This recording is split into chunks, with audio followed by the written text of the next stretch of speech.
Para naman sa mga naghahanap ng trabaho dyan, huwag nang palampasin ang mga job fairs na handog ng Department of Labor and Employment sa inyong mga lugar. Kung kailan at saan-saan ang mga job fairs na yan, alamin sa balitang ito. Matapos ang buwan ng Agosto, may pahabol pang job fairs ang Department of Labor and Employment o DOLE para sa mga Pilipinong naghahanap ng trabaho.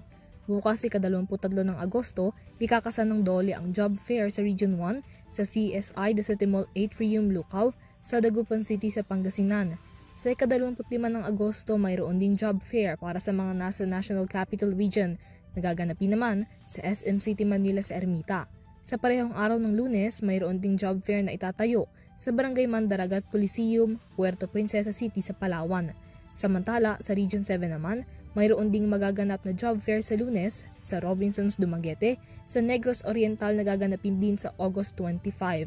Ang mga job fairs na ito ay parte ng hakbang at programa ng gobyerno upang mapataas ang employment rate sa bansa at mas mailapit sa mga Filipino job seekers ang mga available na trabaho. Mangyari lamang din na bisitahin ng social media pages at website ng DOLE upang malaman kung saan-saan pa magkakaroon ng mga job fairs sa hinaharap.